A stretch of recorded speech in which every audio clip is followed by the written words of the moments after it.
자, 많은 과학자들이 방사선의 발견이 20세기 과학의 발전을 이끌었던 주요 요인 중에 하나라고 얘기합니다.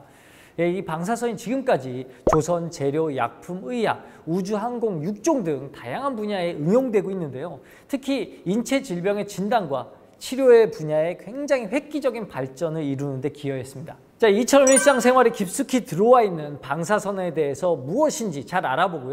어떻게 발전해 왔는지 이해하는 것이 앞으로 더 큰 활용에 있어서 무척 중요하겠습니다. 이번 시간에는 방사선에 관한 뮬러의 발견을 통해 그 이해를 높이는 시간을 갖도록 할 텐데요. 여러분이 오늘 이 시간을 통해서 허먼 뮬러의 방사선을 이용한 초파리 유전자 연구 결과의 중요성과 이 업적을 통해 수상한 노벨상의 의미를 이해하고요. 방사선이 유전자에 미치는 영향과 그로 인해 나타나는 건강상의 변화를 배울 수가 있습니다. 또한 이런 방사선 유전자 변화 정보를 활용하여 방사선 피폭선량을 알아내는 생물학적 선량평가, 선량평가, 이거 어려워요. 발음이 어려워. 선량평가에 대해 알아보고 그 가치에 대해 이해할 수 있었으면 좋겠습니다. 자, 그럼 시작해 볼까요? 네, 여러분 안녕하세요. 진행을 맡은 이정수입니다. 이 앞에 선량평가 이런 이 어려운 표현들을 하면서 발음이 제가 꼬일 정도로 힘들었는데요. 그만큼 오늘 힘든 얘기를 전달할 것 같지만 그래도 우리 성기문 박사님께서 아주 편하고 논리 정연하게 아주 잘 알려주실 거기 때문에 여러분은 그냥 편하게 들으시면 됩니다. 오늘 인물로 보는 방사선의 이해, 박사님과 함께 만나보도록 하겠습니다. 박사님 안녕하세요. 네, 안녕하십니까. 한국원자력의학원 성기문이라고 합니다. 어떤 인물로 오늘 설명을 이끌어 가실 건가요? 네, 오늘 제가 소개시켜 드릴 인물은 바로 유전학자인 허만 요셉 뮬러입니다. 네, 허만 요셉 뮬러. 예. 처음에 인물로 보는 방사선의 이해라고 소개해 주셨는데 갑자기 제가 유전학자라고 이렇게 말씀을 드려서 조금 이상하게 여기실 수도 있을 것 같습니다. 네, 조금 그렇죠. 이 방사선이면 방사선 뭐 이런 분만 나와야 되는데 유전학자를 갑자기 꺼내셨습니까? 근데 이분은 비록 전공 분야는 유전학이지만 유전학 연구 방법으로 방사선의 생물학적 영향을 발견해서 방사선의 성질을 이해하는 데 아주 큰 영향을 준 과학자라고 보실 수 있습니다. 그렇군요. 저는 이제 방사선이라고 하면 제가 아는 분은 퀴리 부인밖에 없거든요.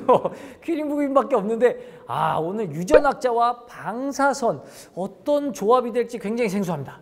네, 맞습니다. 지금 말씀하신 분들, 큐리 부인이나 렌트겐 같은 분들은 모두 방사선 분야에 있어서 굉장히 중요한 발견을 하셨던 분이기도 합니다. 네. 그렇지만 뮬러 박사는 그분들하고는 성격이 조금 다른데요. 네. 제가 지금부터 뮬러 박사의 방사선 연구 업적을 자세히 소개시켜 드리고 그 연구가 어떤 의미를 갖는지를 설명해 드리도록 하겠습니다. 좋습니다. 벌써부터 막 여러분 지금 긴장하고 계신 거 아니죠? 긴장하지 마세요. 네, 부탁드리겠습니다. 예, 뮬러 박사는 1890년 미국 뉴욕 태생의 유전학자입니다. 뮬러 박사는 방사선이 유전적 돌연변이를 일으킨다는 사실을 입증해서 그 결과로 노벨상을 수상하신 분인데요. 그렇군요. 지금은 중고등학교 교과서에서도 나오는 염색체 구조, 돌연변이 혹은 유전자의 본질에 대한 기본적인 정보 발견에 많은 공헌을 하신 분이라고 보시면 됩니다. 그러면 이분 때문에 우리가 과학 시험이 어려워진 거군요. 약간 그런 면도 없지 않아 있습니다. 근데 이 노벨상이라는 게 아무나 수상하는 게 아니지 않습니까? 어떤 걸로 받으신 거예요? 자, 그러면 그의 연구가 얼마나 중요한지 알아보는 것부터 해보는 게 좋을 것 같습니다. 1897년 렌트겐이 X선을 처음 발견한 이후에 많은 물리학자, 화학자들이 방사선 연구에 집중을 합니다. 큐리 부인이 방사성 물질인 라듐, 폴로늄을 발견한 연구 공로로 노벨상을 2번이나 받은 것처럼 엄청난 과학적 발전이 일어나는 시기였습니다. 지금이야 방사선이 인체에 위험하다는 사실을 모두 알고 있지만 처음 방사선의 존재가 알려진 때는 그렇지 않았었습니다. 그렇군요. 예전에는 안전한 줄만 아무 생각이 없었던 거죠. 그때는 정보가 없었기 때문에 그저 그냥 몸에 좋을 수도 있겠다 혹은 나쁠 수도 있겠다는 정도였습니다. 그런데 처음에 발견 이후에 방사능 물질이 라듐이 몸에 들어가면 오히려 좋은 영향을 줄 수 있다는 어떤 근거 없는 주장들도 있었어요. 그래서 화장품이나 물 혹은 약품 등에 이렇게 무분별하게 이제 사용이 되었던 거죠. 그거 위험한 거 아닌가요? 그렇죠. 그래서 결국에는 방사능 중독으로 사망하거나 혹은 암과 같은 질환이 나타나는 사회적 문제가 발생하게 되었습니다. 그럼 굉장히 큰일이네요. 방사선이 발견됐을 때 그 위험한 걸 왜 몰랐을까? 모를 수 있겠네요. 그러면은 이 사실을 우리가 어떻게 확인한 거였어요? 인체에 위험하다는 그 사실을 뮬러가 과학적으로 입증한 거죠. 뮬러는 이 당시에 초파리를 이용한 유전자 연구에 몰입하고 있었습니다. 당대 최고의 유전학자인 토마스 몰간 지도 하에 많은 연구를 했는데요. 바로 이 토마스 몰간 이분이 초파리 정자에서 세대 간의 유전 정보를 전달하는 것이 염색체라는 것을 발견한 공로로 노벨상을 받으시는 분입니다. 아, 이거 그러면은 노벨상을 받으신 분, 노벨상 선생님이 노벨상 제자를 만들어낸 거군요. 그렇죠. 맞습니다. 야, 그런 이거 셈이 노벨상 됩니다. 대물림. 그렇죠. 네. 실제로 외국에서는 그런 경우들이 많습니다. 노벨상을 받았던 분들께서 다시 이렇게 가르쳐줘가지고 받는 경우도 많은데요. 뮬러는 이때 당시에 열이나 혹은 화학물질을 이용해서 유전자를 변형시킨 돌연변이 초파리를 만드는 실험을 계속했습니다. 아, 그렇군요. 그렇게 해서 돌연변이 유전자의 기능을 확인할 수 있는 거죠. 그러다가 X선을 조사하고 나면 돌연변이 초파리가 훨씬 더 많이 만들어진다는 사실을 발견하게 되었습니다. 아, 그렇군요. 더 나아가서 이러한 현상은 유전자 연구에 많이 연구가 되고 있는 말벌이나 옥수수 등에서도 일어난다는 사실을 또 발견하게 됩니다. 아, 그렇습니다. 그 X선이 돌연변이를 만들 수 있다는 사실을 그 다른 종류에서도 이제 확인을 한 거군요. 정확합니다. 그걸 쉽게 이해하신다는 건 상당히 어려운 부분이거든요. 전 굉장히 스마트하거든요. 알겠습니다. 이렇게 하나의 동물에서 발견한 단편적인 실험 결과를 다른 동물을 통해서 검증하고 또 일반화시켜서 이론으로 정립하는 것이 과학에서는 굉장히 중요합니다. 그렇군요. 뮬러는 초파리에서 발견한 사실을 말벌이나 옥수수를 이용해서 검증하였고 방사선이 돌연변이를 증가시킬 수 있다는 것을 확인한 겁니다. 아, 그렇군요. 그럼 다른 종류의 생명체에서 똑같은 현상이 일어나는 거죠? 그렇습니다. 네. 과학자를 하셨어도 충분히 많은 좋은 연구를 하셨을 것 같아요. 진짜 근데 제가 공부에 소질이 없어가지고 나 아깝다 진짜. 나 사실 이과였거든요. 진짜 그렇군요. 뮬러 박사님도 진행자님하고 같은 생각을 했었나 봅니다. 네. 뮬러 박사님은 다른 종류의 생물체에서 돌연변이 증가가 유사하게 관찰되었다는 것은 X선이 생물체에 동일하게 작용하는 표적이 있을 거라 가설에 세웠고요. 그렇군요. 그의 연구를 그의 선생님이었던 스승이었던 몰간 박사의 유전물질 염색체로 넓혀서 X선이 지금의 DNA라고 하는 유전물질을 손상시켜 돌연변이를 유발한다는 사실을 발견하는 겁니다. 아, 그래서 그 발견으로 노벨상을 받으신 거군요. 네, 맞습니다. 그는 자신의 발견을 논문으로 발표한 이후에 방사선이 돌연변이를 유발시킬 수 있어서 위험하다는 연구를 집중적으로 더 많이 하였고 그거를 인정을 받아서 1946년에 노벨 생리학상을 수상합니다. 아, 그렇구나. 근데 이 발견은 단순히 방사선이 위험하다는 과학적 사실로만 남지는 않습니다. 제가 오늘 이분을 소개하는 이유가 바로 이거인데요. 아, 이거 뭔가 진짜 방송인처럼 예능인처럼 쪼는 걸 굉장히 잘하시네요. 이거 얘기하기 직전에 이건데요 이렇게 한번 잡고 들어가시는데요. 아무튼 그 사람들이 잘 모르고 있던 방사선의 위험성을 이제 과학적으로 입증하여 이제 노벨상을 받으신 이유 말고 또 다른 이유가 있다는 게 그게 뭔가요? 노벨상을 받았다는 큰 업적만큼이나 훌륭한 일이긴 하지만 방사선 분야 연구에서 굉장히 중요한 일이긴 하지만 뮬러 박사의 과학적 발견은 이후에 사회 문제를 해결하는 정책 수립의 근거로 중요한 역할을 합니다.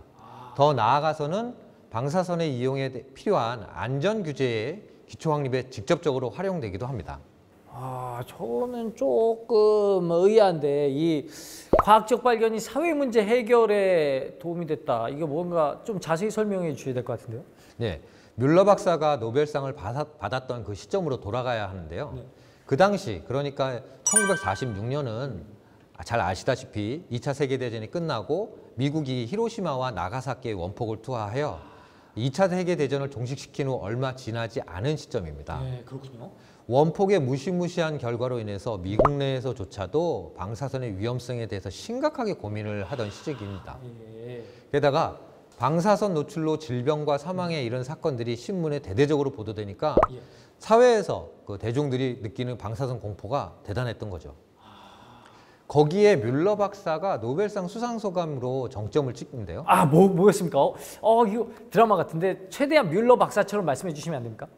그거는 좀 힘들 것 같고요. 그는 그때까지 연구한 결과를 바탕으로 방사선은 아무리 낮은 선량일지라도 유전물질, 즉 DNA의 돌연변이를 만들 수 있다는 발표를 합니다. 이 내용이 많은 후속 연구 결과와 함께 이후에 많은 방사선 안전 정부 정책 수립 과정에 인용됩니다. 아무리 낮은 방사선의 선량이 일지라도 DNA에 손상을 줄 수 있기 때문에 우리는 그걸 무조건 막아야 된다라는 보수적인 관점이 생기는 것이죠. 그러면 아무리 적은 방사선의 양도 돌연 변이를 유도한다는 얘기잖아요. 아주 작으면 영향이 없지 않을까요? 아주 합리적인 의구심이라고 볼 수 있습니다. 그죠. 예.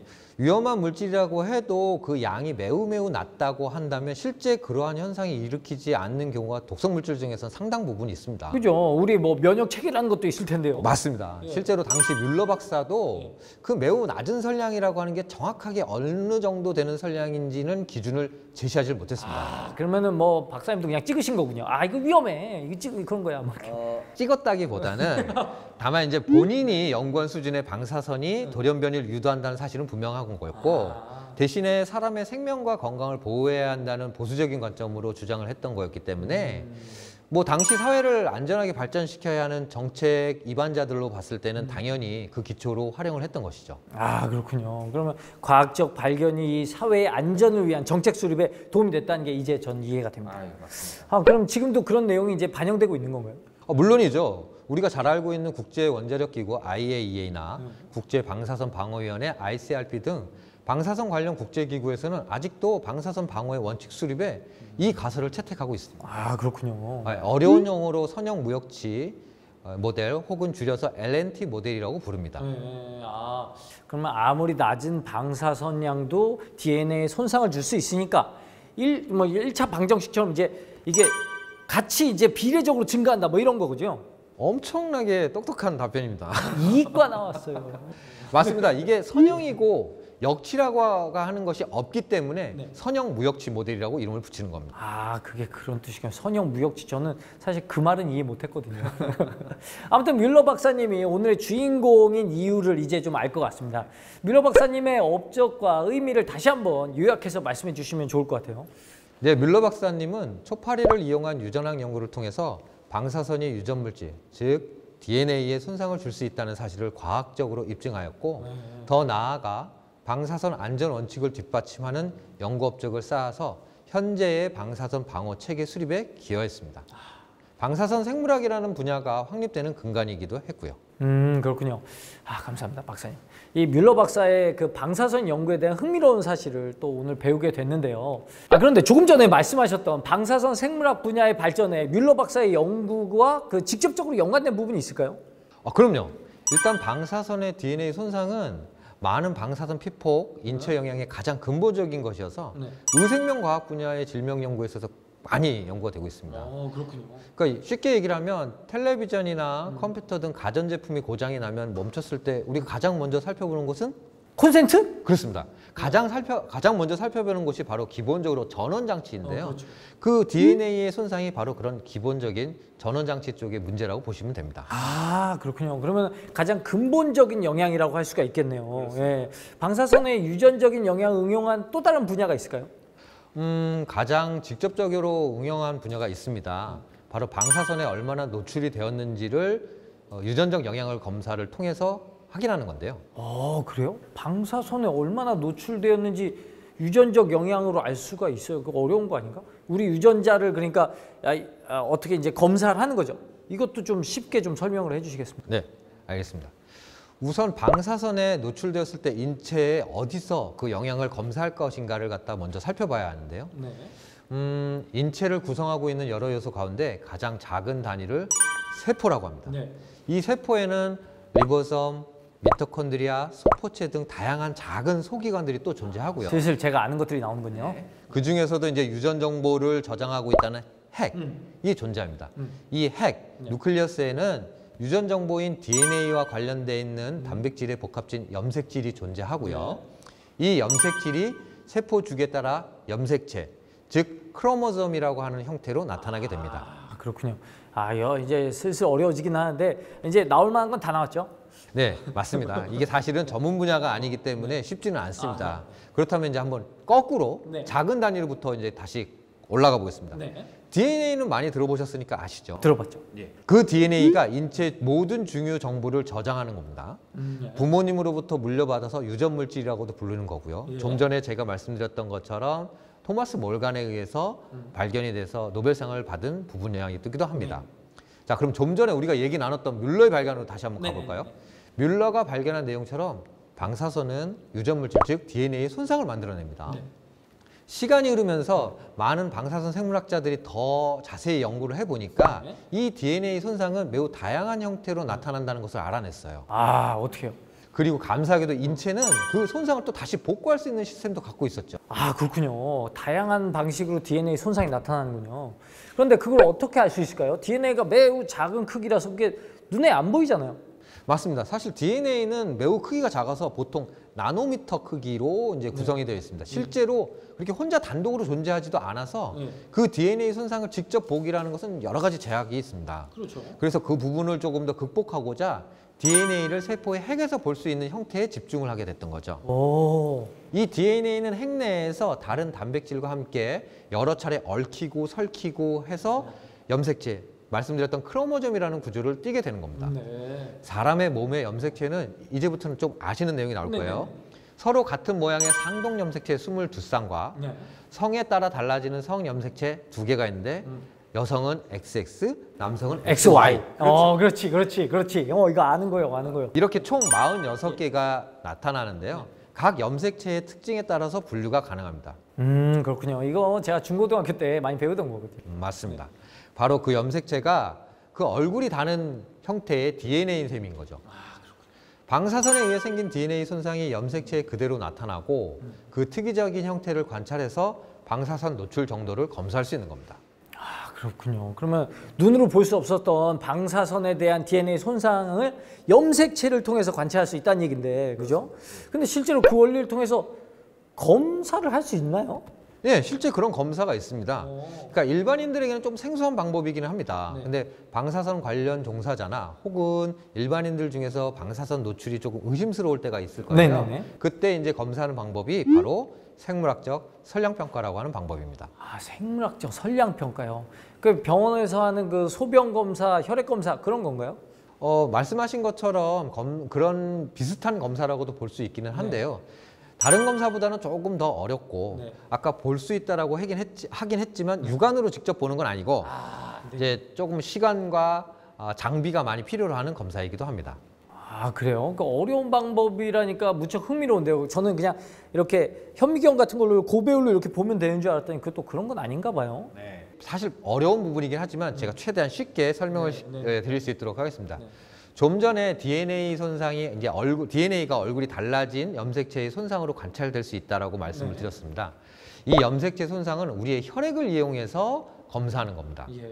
혈액에는 많은 수의 적혈구 외에도 면역 기능을 담당하고 있는 백혈구와 혹은 혈소판 등이 있는데요. 핵이 있는 백혈구 중 한 종류인 림프구 세포를 이용해서 그 핵 내의 염색체의 이상을 검사하는 겁니다. 아, 그렇군요. 그 혈액 내의 여러 세포 중에 적은 수의 림프구 세포를 이용한다고 하니까 이게 진짜 어려운 건데요. 이거 숫자도 매우 적잖아요. 네, 맞습니다. 전체 혈액을 100으로 봤을 때 혈액 내에서 약 한 1% 이하로 존재하는 세포를 대상으로 하는 겁니다. 그래서 검사를 할 때는 체열을 하고 원하는 세포 수가 염색체가 잘 보이는 상태로 만들기 위해서 여러 단계를 거치면서 이틀 정도를 배양하는 스텝을 또 같이 거치게 됩니다. 그러니까 이제 바로 그대로 이제 검사가 되는 게 아니고 피를 뽑아서 걔네를 뽑아가지고 이렇게 딱 본다고 보이는 게 아니고 또 배양을 하고 이제 또 키워내야 되는군요. 그렇죠. 네. 그러니까 안타깝지만 염색체라는 것이 그렇게 세포 수를 늘린다고만 해서 또 바라볼 수 있는 것은 아니고 바로 볼 수 있는 것은 아니고요. 피곤하네요, 염색체는. 네, 이후에도 여러 단계의 처리 과정을 거쳐서 현미경으로 볼 수 있는 상태로 만들긴 해야 합니다. 그러면 이게 현미경 볼 수 있는 상태면 이거 뭐 계속 키우는 건가요, 이렇게? 네, 제가 지금부터 그 단계를 무척 엄청 단순화시켜서 말씀드리는 거지만 실제 검사 과정에서는 최적의 염색체 관찰 상태를 얻기 위해서 다양한 시약들이 처리되고 또 시간이 또 소요되고 현미경으로 관찰할 수 있는 슬라이드 제작 단계까지 필요하게 된다면 거의 한 하루 정도의 시간이 걸리게 됩니다. 진짜 하나의 검사를 하는데 그렇게 많은 단계가 필요하군요. 어려운데요? 이거 비싸기도 하겠어요. 그럼요. 근데 이게 아직 끝난 건 아니에요. 아직 안 끝났어요? 저 슬슬 지쳐가는데요. 조금만 참으시면. 알겠습니다. 네, 조금만 집중해 주시죠. 네.